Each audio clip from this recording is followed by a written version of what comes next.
کہ نبی نے فرمایا مجلس میں بیٹھے ہوئے مسجد میں، کہا کہ یہ جو دروازہ ہے نا اس سے ایک جنتی آنے والا ہے۔ تو لوگوں نے دیکھا ایک مدینے کے مقامی آدمی ذرا بوڑھے، وہ مسجد میں اندر آئے، داڑھی میں وضو کا پانی، ہاتھ میں جوتا، نماز میں شریک ہو گئے۔ اگلے دن آپ کی محفل تھی تو آپ نے فرمایا یہ جو سامنے دروازہ ہے اس سے ایک جنتی آ رہا ہے۔ تو سیم وہی آدمی اسی حالت میں انٹر ہوئے۔ اگلے دن ہوا تو آپ نے کہا اس دروازے سے جنتی آنے والا ہے، ٹھیک وہی آدمی اسی حالت میں انٹر۔ اس مجمع میں ایک صحابی بیٹھے ہیں، ان کا نام ہے عبداللہ بن عمر۔ یہ 1,24,000 صحابہ میں ان کی ایک اسپیشلٹی ہے کہ یہ سب سے زیادہ عبادت کرتے تھے، سب سے اتنی عبادت کسی نے نہیں کی۔ ساری رات نفل پڑھتے تھے، سارے دن کا روزہ رکھتے تھے، اور دن رات میں ایک قرآن ختم کرتے تھے۔ کوئی ہمارے جیسا اول تو کر نہیں سکتا، کرے گا تو چوتھے دن پاگل ہو جائے گا، دماغ خشک ہو جائے گا، اور انہوں نے نبھا کے دکھایا۔ رات پوری تہجد، دن پورا روزہ، اور رات اور دن میں ایک ختم قرآن۔ اب ان کو خیال آیا کہ یہ بابا جی مجھ سے بھی زیادہ عبادت کرتے ہیں، جو ان کو یوں ڈائریکٹ جنت کی بشارت ملی اور مجھے نہیں ملی،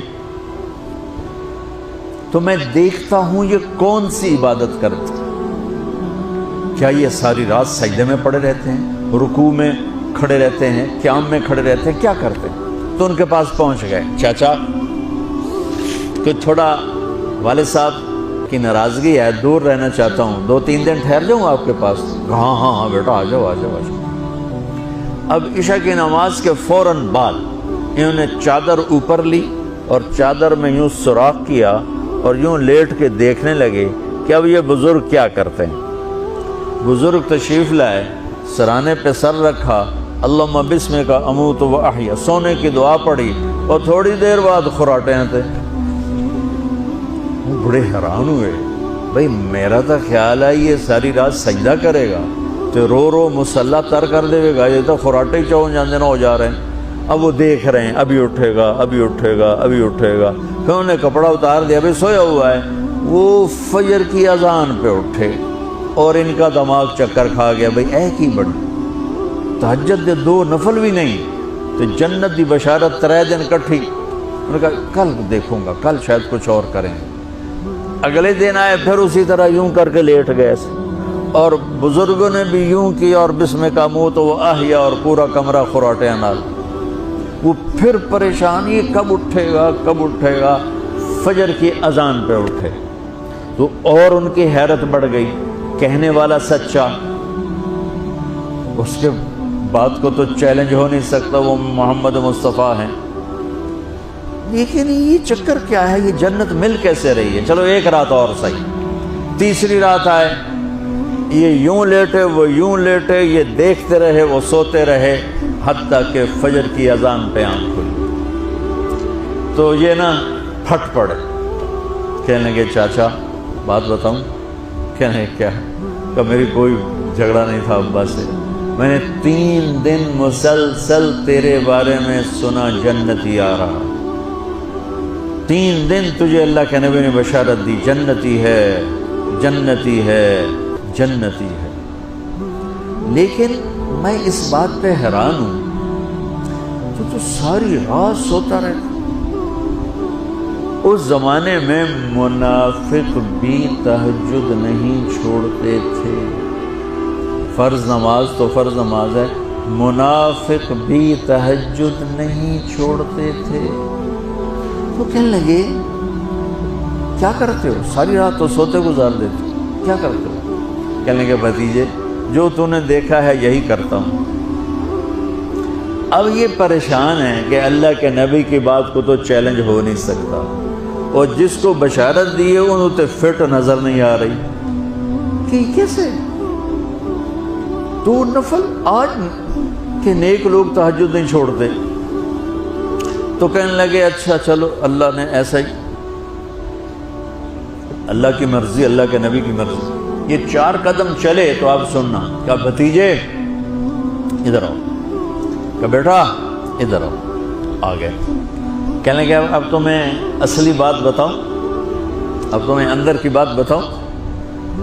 میں کہا کیا ہے کیا ہے؟ اب وہ تیار ہو گئے کہ یہ کہیں گے میں 3 دن بیمار تھا اس لیے میں اٹھ نہیں سکا، ورنہ میں تو ساری رات سجدے میں گزارتا ہوں، میں تو ساری رات روتے روتے گزارتا ہوں، تو 3 دن میں بیمار تھا، میرے پیٹ میں درد تھا، میرے سر میں درد تھا، تو میں اٹھ نہیں سکا، ورنہ تو دیکھتا تو حیران ہو جاتا میری رات کیسے ہوتی۔ کہتا ہاں جی جی جی۔ تو کہنے لگے مجھے دیکھو یہاں ہاتھ رکھا، کہ یہ جو دل ہے نا، دل اس میں دنیا کی کسی انسان کی نفرت نہیں ہے، اور جب اللہ کسی کو کوئی رزق دیتا ہے تو مجھے کبھی حسد نہیں ہوا، مجھے خوشی ہوتی ہے۔ تو ان کی جو باڈی لینگویج تھی نا، حیرت میں ڈوب کے وہ کہتے ہیں ہاں بات ہے سمجھ آ گئی، یہی سے۔ انہوں نے ایسا نہیں کیا، وہ کہنے لگے ہاذا ہوا، اچھلے اپنی جگہ سے، ہاذا ہوا، یہ چاچا اب سمجھ میں آ گیا، سمجھ میں آ گیا، یہی ہے جو آپ کا سینہ اللہ نے پاک کر دیا ہے، اس پر آپ کو جنت ملی ہے۔ یہ صرف تہجد نفلاں انج سوکھی نہیں لبدی، یہ جو آپ کا سینہ پاک ہے۔ اب پہلی حدیث کے ساتھ جوڑو، میرے نبی نے فرمایا میرے بیٹے انس، میری ایک عظیم الشان سنت ہے کہ اپنے دل کو دنیا کے انسانوں سے، میرے بچوں سنو، یہ نہیں فرمایا مسلمانوں سے دل صاف رکھ، فرمایا پوری دنیا کے انسانوں سے دل صاف رکھو۔ نبی پاک علیہ السلام نے فرمایا اپنے دکھ لوگوں کے سامنے نہ بیان کرنا، سیٹھوں نوابوں کو نہ بتاتے پھرنا، دنیا داروں کے سامنے جا کے نہ رونا کہ میں تکلیف میں ہوں، اور میں اگر دنیا داروں کو دکھ بتاؤ گے رب تمہیں کبھی غنی نہیں کرے گا۔ اور لوگ ہیں کہ الٹا مذاق اڑائیں گے۔ لوگوں کی تعلقات آپ کے ساتھ تب تک ہیں جب تک آپ ان سے کوئی ضرورت وابستہ نہیں کرتے۔ کریم ابو فرمانے لگے بندوں کے سامنے دکھ نہ بیان کرنا، اللہ تجھے کبھی غنی نہیں کرے گا، تو اپنے دکھ اپنے جو کرے گا کبھی عزت نہ دیکھے گا، 3 کام جو کرے گا کبھی عزت نہ دیکھے گا، اور 3 کام جو کرے گا کبھی ذلت نہ دیکھے گا، 3 کام جو کرے گا کبھی ذلت نہ دیکھے گا، 3 کام جو کرے گا کبھی ذلت نہ دیکھے گا، جو جھوٹ بولتا ہے، جو ظلم کرتا ہے، جو دھوکہ دیتا ہے، جو جھوٹ بولتی ہے، جو ظلم کرتی ہے، جو دھوکہ دیتی ہے، عزت کے خواب دیکھنے چھوڑ دے، ذلت مقدر ہے اس جہان میں اس جہان۔ قوم ہو، فرد ہو، عورت ہو، مرد ہو، ظلم ہے، جھوٹ ہے، دھوکہ ہے، رب ذوالجلال کی قسم ذلت کے سوا کچھ نہ ملے گا۔ جو سچ بولتا ہو، جو عدل کرتا ہو،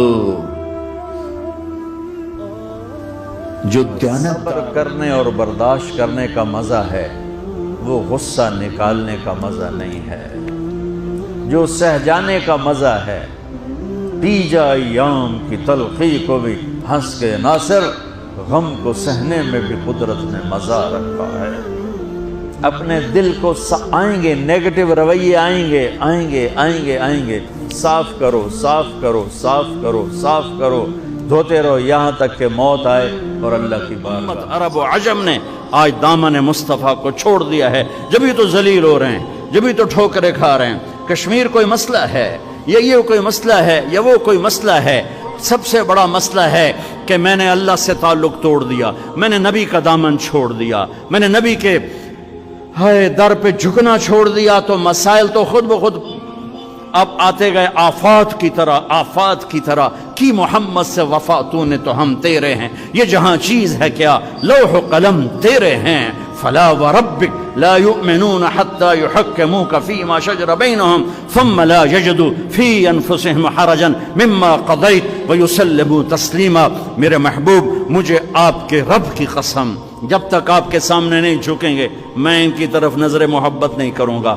میں ان کے ایمان کو قبول نہیں کروں گا۔ جھوٹ نہ بولو چاہے سب کچھ دینا پڑ جائے، جھوٹ بول کے پیسہ نہ بچاؤ،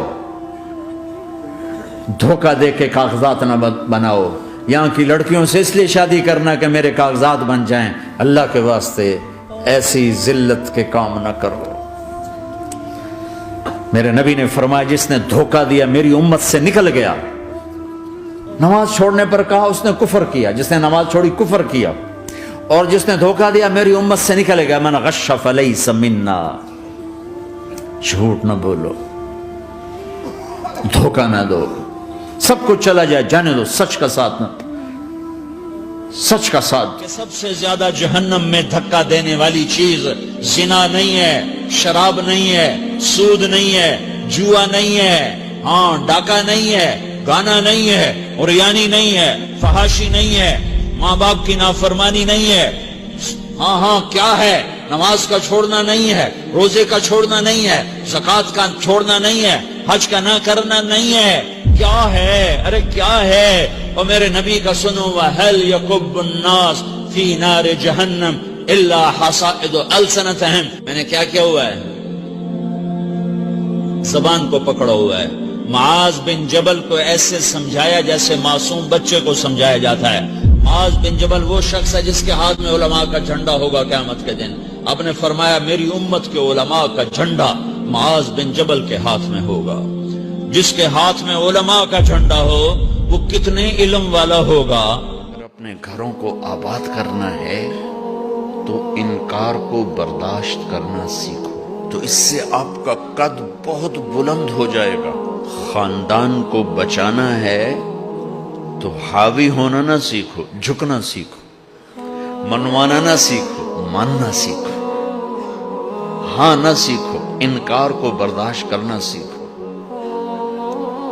یہ چیز آپ کو بلند کرے گی۔ ہماری بات کا رد کرتے ہو، ہماری بات کا رد کرتے ہو، یہ چیز خاندان کو بھی توڑ دے گی، آپ کو بھی توڑ دے گی۔